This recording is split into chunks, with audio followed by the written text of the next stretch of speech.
मैं I coming sir? आइए आइए। नमस्ते मैम। नमस्ते सर। नमस्ते, बैठिए। Thank you sir.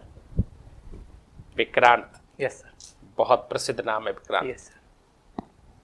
बताइए प्रसिद्धि का कारण।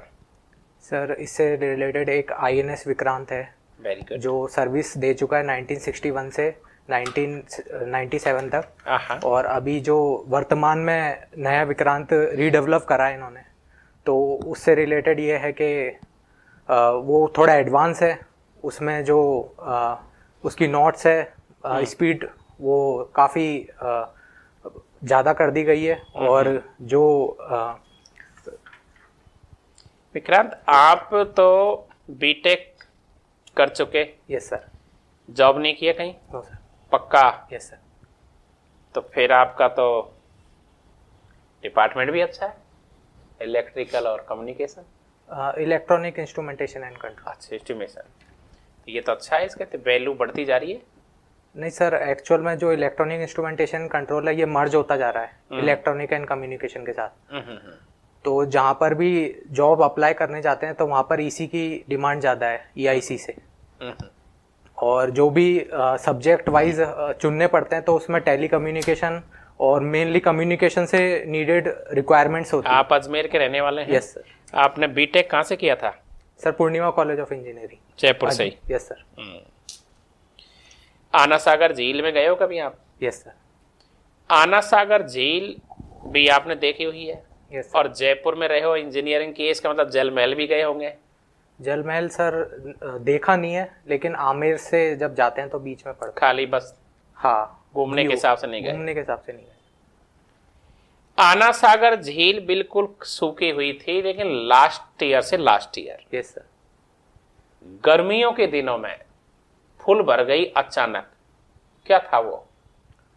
सर जो वर्षा हुई उसका तो प्रभाव था ही, और जो फायसागर डैम है उससे जो एक्स्ट्रा वाटर निकलता है। नहीं, मैं ये कह रहा हूं कि आना सागर झील ये वाली गर्मी नहीं अभी जो गई है 2022 वाली, 2020-21 की बात कर रहा हूं। गर्मियों में मई का महीने में अचानक एक बहुत बड़ी बारिश हुई थी। Yes sir.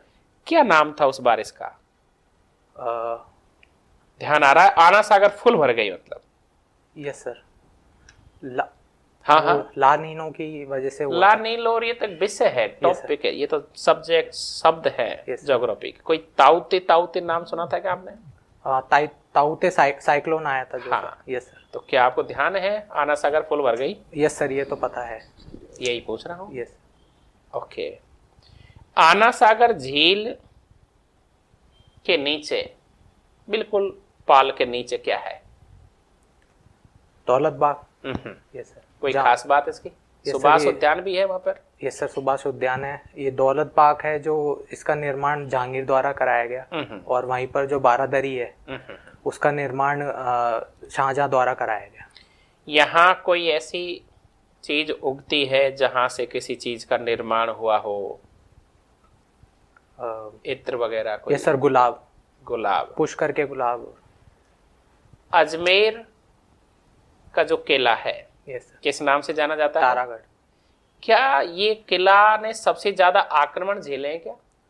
सर ये कहा जाता है कि राजस्थान का हृदय है ये, और यहाँ सर्वाधिक आक्रमण हुए हैं यहाँ पर। सर जब बैटल हुई, जब पृथ्वीराज तृतीय थे तो ज्यादातर बैटल तराई के युद्ध में हुई। जो 11 यहाँ जो तारागढ़ का जो दुर्ग है, यहाँ कोई ऐसी रानी रही जो लंबे समय तक रूठ गई थी? ये सर रूठी रानी, वो मालदीव की। ओके, बहुत। चिश्ती संप्रदाय के संस्थापक कौन है? चिश्ती संप्रदाय के सर शामी चिश्ती। अजमेर में फिर क्या है? ख्वाजा मोइनुद्दीन चिश्ती की दरगाह है। तो ये जो दरगाह है यहाँ पहले क्या था? सर दरगाह से पहले तो जो कंट्रोवर्शियल है वो शिव जी का मंदिर बताया जाता है। और अच्छा। 2.5 दिन का जो झोपड़ा है। 2.5 दिन का झोपड़े को 2.5 दिन का झोपड़ा क्यों कहते हैं? सर इसके पीछे 2 कारण है। एक तो 60 दिन में बना, और एक थ्योरी ये कहती है कि वहाँ पंजाब शाखा उर्स भरता था। चलो, बहुत बढ़िया। 60 घंटों का सर। 60। वेरी गुड, कोई बात नहीं है। अजमेर जो है वह एक पुष्कर झील है। Yes sir. और पुष्कर झील के बारे में कहा जाता है कि उसका निर्माण देवताओं ने यस सर। या पुष्करना ब्राह्मणों ने yes, करवाया था। इसके अलावा एक और मत है जोग्राफिकल मत कि वो विवर्तनिक क्रियाओं से निर्मित है। yes, तो पुष्कर झील वास्तव में निर्मित कैसे है? सर जो थ्योरी है, जो ट्रेडिशनल थ्योरी चली आ रही है, वो एक डेमोन के ऊपर है कि जैसे रिजानन नाम का डेमोन आया था और वो अटैक करना चाहता था ब्रह्मा जी के बेटे के ऊपर। तो ब्रह्मा जी ने जब उसको रोकना चाहा तो उसकी जो पुष्प की जो पंखुड़ियाँ हैं वो 3 उसमें जाकर गिरी, बूढ़ा पुष्कर और कनिष्ठ ऐसे वरिष्ठ पुष्कर, और उससे उसका निर्माण हुआ। और अगर जोग्राफिकली देखें तो जो एक नीचे उसमें जो डेप्थ है, मीन्स एक ऊंचाई के साथ जोग्राफिकली अपन कह सकते हैं, लेकिन जो स्टोरी है।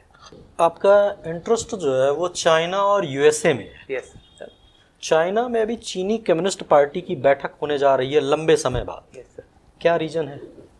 सर एक तो जो वहाँ के प्रेसिडेंट हैं, उन्होंने जो नीतियाँ अपनाई है, नीतियों में ऐसा था, जो कोविड काल था उसमें उन्होंने जो जनता को बंद करके रखा, एक वो कारण है जो कोविड से रिलेटेड है।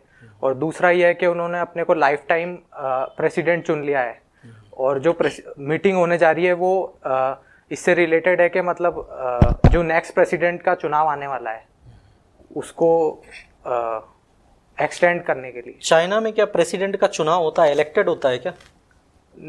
सर वो इलेक्टेड तो नहीं होता सर, वो एक ही पार्टी में मतलब जो चुन लिया गया वही रहता है। जैसे माओ थे तो वो हमेशा के लिए रहे, और इन्होंने जो अभी जिनपिंग है, इन्होंने अपने को जिंदगी भर के। यूएसए का आप देखते हैं तो यूएसए का अपने पड़ोसी देशों जैसे हुआ कनाडा हुआ, मैक्सिको हुआ, इनसे कोई सीमा विवाद नहीं है, बहुत ही पीसफुल है। लेकिन चाइना के संदर्भ में अगर देखा जाए तो चाइना के जितने भी नेबरिंग कंट्री हैं सबके साथ सीमा विवाद चल रहा है, और इस समय ये दोनों एक तरह से विश्व की महाशक्ति के रूप में। क्या रीजन इसके पीछे देखते हैं? सर सबसे पहला रीजन है रिसोर्सेज। चाइना अपने आप को उदारवादी और विस्तारवादी करना चाहता है। उसकी शुरू से नीति रही है कि पड़ोसी मुल्कों को अपना बताकर, जैसे थम और पाम वाला जो उसकी कॉन्सेप्ट है, या वन चाइना पॉलिसी कॉन्सेप्ट है, जिसमें ताइवान, वियतनाम और हांगकांग जैसे देश आते हैं, और जहाँ साउथ चाइना सी है उसमें जो रिसोर्सेज है उसको वो ऑक्यूपाई करने के लिए, और उसका जो रूट है पोर्ट्स का वो उसको शॉर्टेस्ट पड़ता है वहाँ से, इसलिए वो कब्जा जमाना चाहता है। अभी तक रूस के विघटन के बाद 1991 में रूस के विघटन के बाद जो वर्ल्ड था वो वन पावर था, अमेरिका। अब ऐसा कहा जा रहा है कि चाइना ने रूस को लगभग रिप्लेस कर दिया है एज ए पोजीशन। ठीक है, क्या आप इस चीज को मानते हैं कि चाइना जो है अमेरिका के अगेंस्ट में एक विश्व की महाशक्ति बन चुका है? Yes sir. अगर थ्योरेटिकली देखा जाए, जो भी आंकड़े आते हैं, जैसे जो यूएस की हेजेमनी थी वो जैसे डाउन होती गई, और जैसे अभी अपन जैसे देखें रेयर अर्थ मिनरल्स, जो चाइना का एक बहुत ही हॉट टॉपिक है कि रेयर अर्थ मिनरल चाइना में लगभग 54 से 60% तक पाए जा रहे हैं। तो उसकी एक कमांड है सेमीकंडक्टर्स पर, और जो उसके पोर्ट्स हैं जैसे शंघाई पोर्ट हुआ, और जो दूसरे पोर्ट्स हुए जो ट्रेडिशनली जो सिल्क रूट बना रहा है वो पर्ल थ्योरी के थ्रू, तो उसमें उसका देखा जा सकता है कि मतलब वो कैसे देश को कनेक्ट कर रहा है दूसरे पोर्टों से। जैसे हम्बनटोटा पोर्ट हुआ श्रीलंका का, और दिगुबोटी पोर्ट हुआ साउथ अफ्रीका का, और जो उसका ट्रेडिशनल। आपने सिल्क रूट का नाम लिया। Yes sir. सिल्क रूट क्या एंशिएंट एरा में भी हम पढ़ते हैं क्या कि एंशिएंट एरा में भी एक सिल्क रूट था? यस सर, सिल्क रूट था, वो बाय लैंड था, जो कहाँ से कहाँ तक जाता था? वो सर यूरोपियन देश तक जाता था। यूरोपियन देश तक जाता था। ठीक है। आपको ये जॉब क्यों दी जाए? मैम जो भी मैंने स्किल्स लिए हैं, और जो भी मेरे अंदर प्रिजर्वेरेंस है, मेरे अंदर कंपैशन है, जो भी मैं सामाजिक कल्याण के बारे में सोचता हूँ, तो मैं उस निचले तबके के इंसान को सोचकर देखता हूँ कि जिसके लिए मैंने जो स्किल्स अपनाए हैं वो मैं उस तक पहुँचा सकूँ। और जो दूसरा पर्सनल, कौन से स्किल्स हैं वो? जैसे मैं टेक्नोलॉजी से जुड़ा हुआ हूँ, तो टेक्नोलॉजी में मेरे को एक प्लस पॉइंट ये है कि मैं टेक्निकली किसी को भी कुछ भी समझा सकता हूँ। दूसरा, जब मैंने इंजीनियरिंग करी तो बहुत सारे मैंने प्रोजेक्ट्स बनाए, तो मुझे उनका मतलब जो इनपुट है, आउटपुट है, और मैंने एग्रीकल्चर से रिलेटेड भी प्रोजेक्ट्स बनाए। मतलब आप अपनी नॉलेज को बहुत अच्छी तरह से ग्राउंड लेवल पे सर्व कर देंगे। आपके माता और पिता, इन दोनों में से आपको श्रेष्ठ कौन लगता है? श्रेष्ठ मुझे वैसे तो मैं बोलूँगा दोनों ही हैं, लेकिन अगर एक को चुनना पड़े तो मैं मदर को ही चुनूँगा। और उसके पीछे कारण है कि जो भी मेरे अंदर एम्पैथी और कंपैशन आया है वो मेरे मदर से रिलेटेड आया है। और मदर, परिवार में माता और पिता का समान रोल होता है। पिता बहुत कुछ करता है एक बच्चे के लिए, लेकिन फिर भी जब श्रेष्ठता में चुनने की बात आती है तो हमेशा माता को श्रेष्ठ माना जाता है। क्या कारण है? कारण ये है कि मैम वो बचपन से ही उनसे मतलब कनेक्ट होता है, एक इमोशनल कनेक्ट होता है माता का, जो बचपन से एक बॉन्ड बना हुआ आता है। आज परिवारों में भी जो माता है वो बच्चे की कमियां, उसकी परेशानी पहले ही समझ लेती है। बोलने। Thank you. विक्रांत, आपकी हॉबी क्रिकेट और कुकिंग है? Yes sir. आपकी शादी हो गई? No sir. नहीं हुई? No sir. चलिए, आपकी शादी हो जाती है। Yes sir.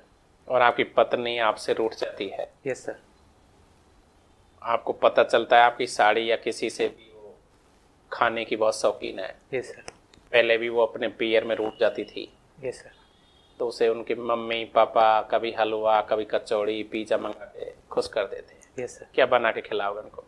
सर, जो मैंने स्किल सीखी है वो वेजिटेरियन में, नॉर्थ इंडियन वेजिटेरियन डिशेस में आलू का पराठा, पोहा और दाल चावल और बेसिक सारी वेजिटेबल्स बना लेता हूँ। ओके। क्रिकेट कब खेलते हैं आप? क्रिकेट सर शाम को, इवनिंग में 5 से 6। डेली खेलते हो? Yes sir. अरे वेरी गुड। तो क्या क्रिकेट गली क्रिकेट खेलते हो या छत पर रूप क्रिकेट खेलते हो या ग्राउंड क्रिकेट खेलते हो? सर, पहले कोविड आया उसके बाद से तो छत पे खेलना शुरू करा है। भारत में इस समय कोई दो एक संवेदनशील समस्या क्या दिखाई दे रही है आपको जिनका हल होना चाहिए? कम्युनलिज्म में एक विस्तार होता जा रहा है, क्योंकि जब से सोशल मीडिया आया है, जब से ये व्हाट्सअप और ये चलन में आया है, तो जल्दी से चीज़ें ट्रांसफ़र हो जाती हैं, जिससे कि सांप्रदायिक। दूसरा पॉइंट, और दूसरा पॉइंट ये है कि सर, जो भी समस्या आ रही है खनिज की, जो भी पुराने फॉसिल्स हैं उनका यूज़ कम होता जा रहा है, कोल की समस्या आ रही है। अच्छा। तो जो एनर्जी रिसोर्सेज है वो दिन पे दिन डाउन होती जा रही है। जो रेक्स होती थी वो एवरेज घटती जा रही है, 16 से 11.2 पे आ गई। अखबार में कभी कभी आता है कि 3 दिन का ही कोयला बचा है, तो हम तो बड़ी समस्या में आ जाते हैं, केरोसिन ढूंढते हैं, हमको मिलता नहीं है। Yes sir. लेकिन फिर लाइट तो चलती रहती है ऐसे। Yes sir. सर, कुछ रिजर्व्स में भी होती है और कुछ नॉन रिन्यूएबल रिसोर्सेज भी हैं, जैसे solar power, wind power. Okay, thank you very much. Thank you.